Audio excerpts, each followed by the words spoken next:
Բարև ձեզ հարգելի հայրենակիցներ, ես Մանոթ Հակոբյանն եմ Կիևից։ Այսօր Ուկրաինայի դեմ Ռուսաստանի լայնածավալ ագրեսիայի 1167-րդ օրն է։ Այսօր երկուշաբթի է, ուստի կփորձեմ համառոտ պատմել ձեզ գլխավորի մասին։ Դրական նորություններ ունենք կրկին Կուրսկի մարզից, որոշ ռազմական մեկնաբաններ նույնիսկ շտապեցին դա անվանել Ուկրաինայի նոր հարձակում, բայց մենք զուսպ արձանագրում ենք փաստը, ուկրաինական ուժերը առաջխաղացում ունեն Կուրսկի մարզում, Տյոտկինոյի մերձակայքում, բացի այդ Զվաննոյի մոտ կամուրջ է պայթեցվել, ինչը զգալիորեն բարդացրել է ռուսների լոգիստիկան, ականազերծման մեքենաներ են գործի դրվել, ռազմական փորձագետները դեսանտային ուժերի գործողություն են ակնկալում, ռուս զավթիչները հայտնում են, որ իրենց ուժերի նահանջ կա եւ լուրջ կորուստներ ունեն, ռուսները ենթադրում են, որ այս հարձակումը միտված է իրենց զորքերի մեկուսացմանը, ստեղծելով 3 հնարավոր կաթսա, այս պահի դրությամբ Ուկրաինայի զինված ուժերի կողմից Կուրսկի մարզում հարձակման մասին տեղեկությունը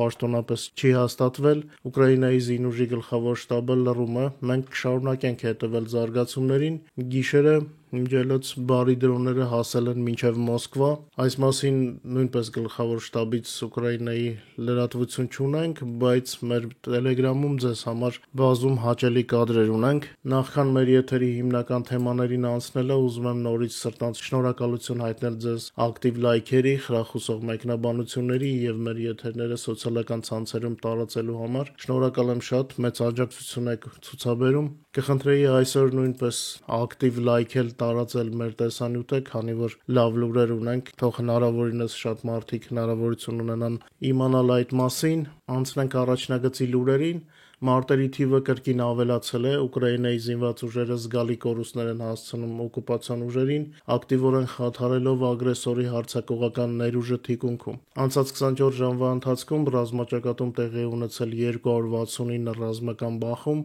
ամենաթեժը Պոկրովսկի եւ Նովոպավլովսկի ուղղություններն են, որտեղ ետ են մղվել թշնամու 167 հարձակումներ, ուկրաինական ավիացիան, հրթիռային ուժերը եւ հրետանին հարվածել են 17 շրջանների, որտեղ կենտրոնացած էին ռուսական զորքերը, նրանց սպառազինությունն ու ռազմական տեխնիկան։ Ուկրաինայի պաշտպանության ուժերը շարունակում են իրենց գործողությունները Ռուսաստանի Կուրսկի եւ Բելգրադի մարզերում, ինչպես քիչ առաջ ասացի, կան հաջողություններ, վերջին 24 ժամվա ընթացքում տեղի ունեցել 23 ռազմական բախում։ Անցած 24 ժամվա ընթացքում հակառակորդի գնահատված կորուստները ըստ Ուկրաինայի զինված ուժերի գլխավոր շտաբի կազմել են 1260 ռուս զավթիչ եւ ավելի քան 300 միավոր զինտեխնիկա, ավելի ստույգ 303 միավոր։ Հակառակորդի ընդհանուր մարտական կորուստները լայնածավալ ագրեսիայի սկզբից ի վեր ըստ Ուկրաինայի գլխավոր շտաբի կազմում է 958.070 զավթիչ։ Ռուսաստանն իր ծանր կորուստները փորձում է լրացնել երկու հիմնական ճանապարհով,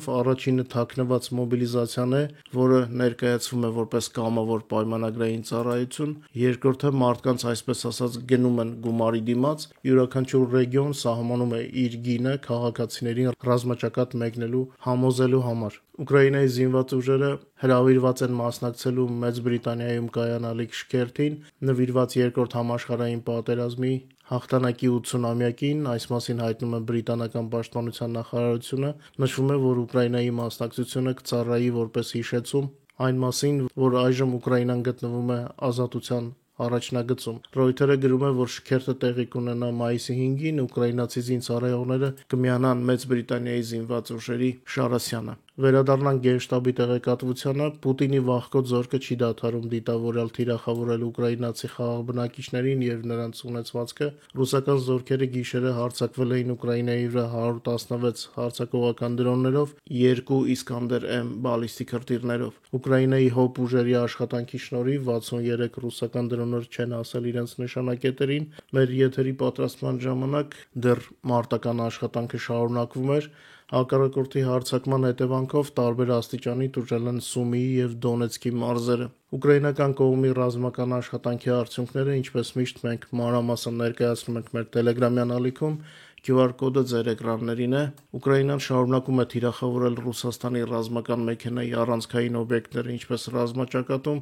այնպես էլ թիկունքում, կադրերը, ինչպես ասացի, մեր Telegram-ում են։ Հիշեցնեմ, որ Ուկրաինան հետևողականորեն հարվածներ է հասցնում այն օբյեկտներին, որոնք աջակցում են ռազմական ագրեսիային։ Սա պատերազմի տրամաբանությունն է կանգնեցնել նրանց, ովքեր ռմբակոծում են մեր խաղաղ քաղաքները։ Եվրոմիությունը նախատեսում է կրկնապատկել Ուկրաինային տրամադրվող ռազմական օգնությունը։ Եվրոմիությունը կարող է այս տարի կրկնապատկել Ուկրաինայի տրամադրվող ռազմական աջակցությունը։ Այս մասին նախորդին գրել էր Պաշտպանության և տիեզերքի հարցերով եվրոհանձնակատար Անդրիուս Կուբիլյուսը, հավելելով, որ մեր աջակցության իրական արժեքը կաճի մինչև 80 միլիարդ եվրո։ Խոսքը եվրոպական աջակցության մասին է։ Ուկրաինայի նախագահ Զելենսկին կարծում է, որ մայիսի 9-ի ռուսների կողմից կարող են սադրանքներ լինել։ Ի դեպ, սադրանքների փորձերը կարող են լինել ինչպես Ուկրաինայի, այնպես էլ Ռուսաստանի տարածքում։ Մենք բոլորս պետք է զգոն լինենք, իսկ Փաշինյանի մասով պարզապես նա չպետք է գնա Մոսկվա։ Շատերը կարող էին մտածել, որ ես Կիևում եմ ապրում,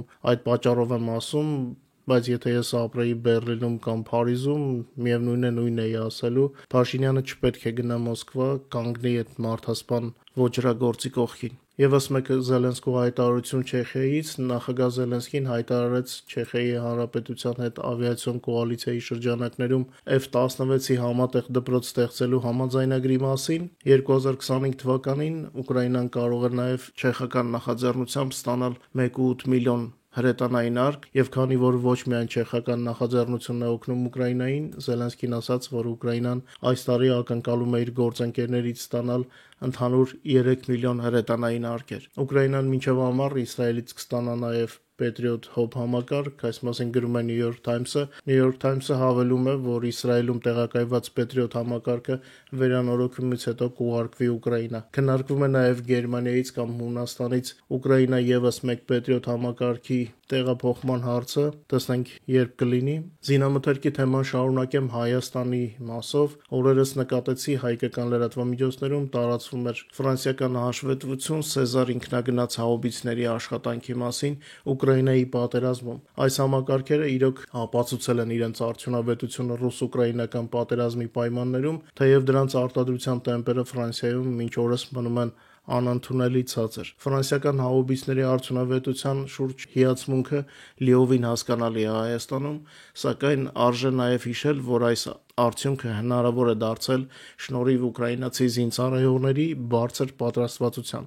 Նման համակարգերի ամբողջ ներուժը իրեն ցույց է տալիս միայն այն ժամանակ, երբ դրանց հետ աշխատում են մասնագիտական հմտություններով զինված մարդիկ։ Ուստի ցանկալի է, որ նման օրինակները դառնան նաև մոտիվացիա Հայաստանում խորանալու մասնագիտական վերապատրաստման եւ ռազմական կրթության ուղղությամբ։ Այնուամենայնիվ, զուգահեռ տեխնիկայի արդյունավետության մասին հիացմունքին կարևոր է, որ հայկական հանրային դիսկուրսում արծարծվի նաև մեկ այլ առանցքային հարց, մասնավորապես հայկական զինված ուժերի մասնագիտական պատրաստվածության անհրաժեշտությունը։ Կարևոր է, որ մեր հայ զինծառայողները ժամանակին ստանան համապատասխան վերապատրաստում նման համակարգերը նույն արդյունավետությամբ օգտագործելու համար, ինչպես դա անում են իրենց ուկրաինացի գործընկերները։ Ուկրաինացի զինծառայողները հաջողությամբ են կիրառում այս տեխնիկան, քանի որ անցել են համապատասխան մասնագիտական պատրաստություն Ֆրանսիայում։ Ես առայժմ չեմ հանդիպել հայկական լրահոսում տեղեկատվության, որ հայ զինվորականները մասնակցեն նմանատիպ վերապատրաստման, իսկ դա կարող է կարևոր քայլ լինել նման համակարգերի արդյունավետ օգտագործման համար։ Ես անդրադառնում եմ այս թեմային, որպեսզի խուսափենք այդ միամիտ եւ հեռվից հիացող վերաբերմունքից այն հարցերում, որոնք առնչվում են Հայաստանի անվտանգությանն ու պաշտպանությանը։ Բավական չէ միայն հիանալ արտասահմանյան զինտեխնիկայով, ժամանակն է մտածել այն մասին, թե ինչպես սովորել արդյունավետ կիրառել նման սպառազինությունը Հայաստանում։ Երազողների ժամանակը անցել է, այժմ գործելու ժամանակն է եկել։ Քաղաքական լուրերը շարունակելով անդրադառնամ Ռումինիայի ընտրություններին, Մոսկվան պատերազմում է Ուկրաինայի հետ ոչ միայն ռազմաճակատում, այլ բոլոր հնարավոր հարթակներում, օրինակ վարձում է նախկին էլիտաներին Եվրոմիության եւ ՆԱՏՕ-ի երկրներում, Ուկրաինան թշնամաբար տրամադրված երկրների ղեկավարներով շրջապատելու նպատակով։ Մոլդովայում Պուտինը պարտվեց, սակայն հաղթեց Հունգարիայում եւ Սլովակիայում, իսկ հիմա հնարավոր է հաղթի նաեւ Ռումինիայում։ Իհարկե դեռ ընտրական process-ը չի ավարտվել,